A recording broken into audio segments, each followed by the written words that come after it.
और कभी लालू के बेहद करीबी माने जाने वाले रामकृपाल यादव अब लालू प्रसाद यादव के नहीं रहे। लालटेन को छोड़ उन्होंने कमल का दामन थाम लिया। अध्यक्ष राजनाथ सिंह की मौजूदगी में उन्होंने बीजेपी की सदस्यता ग्रहण की। बीजेपी में शामिल होने के बाद रामकृपाल ने कहा कि वो जनभावना के मुताबिक नरेंद्र मोदी को प्रधानमंत्री बनाने की कोशिश करेंगे। रामकृपाल के बीजेपी में शामिल होने पर हमारे वरिष्ठ सहयोगी भूपेंद्र चौबे ने उनसे खास बातचीत की। आइए सुनते हैं। नमस्कार, IBN7 की इस विशेष पेशकश में आपका स्वागत है। आज हमारे सामने हमारी हॉट सीट पर मौजूद हैं पूर्व राष्ट्रीय जनता दल के नेता और अब भारतीय जनता पार्टी में हाल ही में शामिल हुए रामकृपाल यादव जी। रामकृपाल जी, स्वागत है IBN7 पर आपका। धन्यवाद।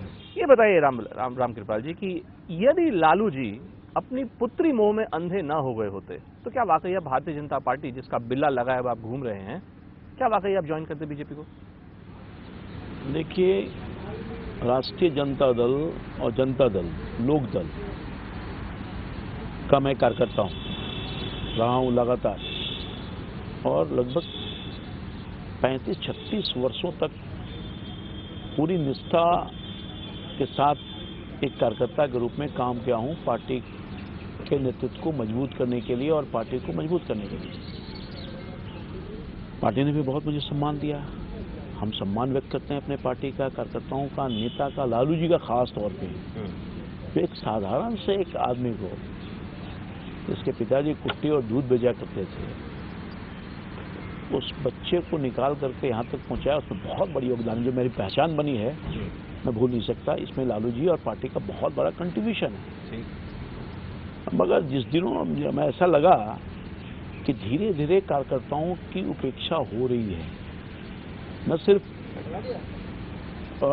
मेरे साथ बल्कि पूरे बिहार के लोगों के साथ, बहुत कुछ दिया पार्टी ने, मगर लगता था कि वो सामाजिक न्याय की अवधारणा है वो पारिवारिक न्याय तक सीमित हो गई है, जिसकी वजह से मुझे ये भारी मन से कदम उठाना पड़ा है। नहीं, लेकिन रामकृपाल जी, क्या है कि इस प्रोग्राम में मैं बड़े तीखे और सटीक सवाल रखता हूँ, और मैं अपने सामने वाले मेहमान से भी उम्मीद रखता हूं कि वो एकदम सच्ची बात, वो भले ही कड़वी हो लेकिन सच्ची बात बोलेगा। मुझे ये बताइए, आप जिस सामाजिक न्याय की बात कर रहे हैं, आप कह रहे हैं अभी हाल ही में आपको पीड़ा हुई, लेकिन ये पीड़ा तब कहां चली गई थी जब लालू जी जेल गए थे, जब उनको चारा घोटाले में जब जेल भेजा गया और उसके बाद उन्होंने घोषणा की कि अब उनका बेटा तेजस्वी जो है वो पार्टी की कमान संभालेगा, तब आपने कहा हाँ जरूर बिल्कुल। जब राबड़ी देवी को आगे लाने की बात हुई तब भी आपने कहा हाँ बिल्कुल। कहीं ऐसा तो नहीं कि चूंकि आप जिस सीट के ऊपर नजर गड़ाए बैठे थे पाटलिपुत्र की, जब वो आपके हाथ से फिसल गई, तब ये जो पीड़ा जिसकी आप बात कर रहे हैं, आपने देखा होगा ये पीड़ा तब आई कि राष्ट्रीय जनता दल, लालू प्रसाद यादव जी आदरणीय, कई सारी मुसीबतों के दौर से गुजरा है और उसमें पूरी मजबूती के साथ, पूरी निष्ठा के साथ एक कार्यकर्ता के रूप में मैं खड़ा रहा। ठीक, पार्टी का जो निर्णय होता था उसको इम्प्लीमेंट करने की कोशिश की थी। और मैं आपको बताऊं कि मैं लोकसभा का जब मेंबर 2004 से 9 तक था, तो राष्ट्रीय अध्यक्ष जी चुनाव लड़ना चाहते थे, मैं सिटिंग MP के रूप में था। 1 मिनट बिना देर किए हुए मैंने वो सीट उनके लिए छोड़ दी। तो 2014 में क्या बदला?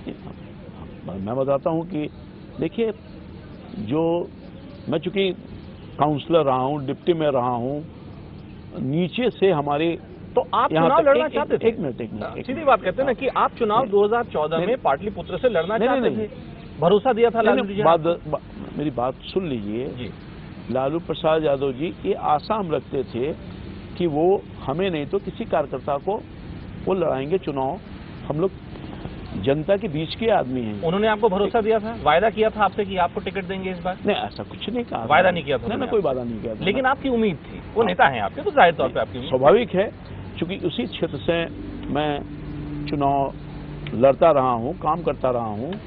और एक बात मैं बताऊँ कि एक बार उनके और हमारे बीच में बात जब हुई थी, उनको पीड़ा थी कि जदयू के हाथ से सीट निकाला जाए। राष्ट्रीय जनता दल का परंपरागत सीट रहा है, दुर्भाग्यवश जीत हो जाती है उनकी, मगर नहीं जीत पाए किसी कारणवश।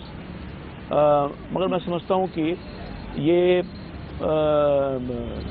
उनसे जब मैंने कहा कि अगर आप चाहते हैं कि राष्ट्रीय जनता दल वहां से कोई जीते, आप लड़ें, मैडम लड़ें, मुझे कोई आपत्ति नहीं है।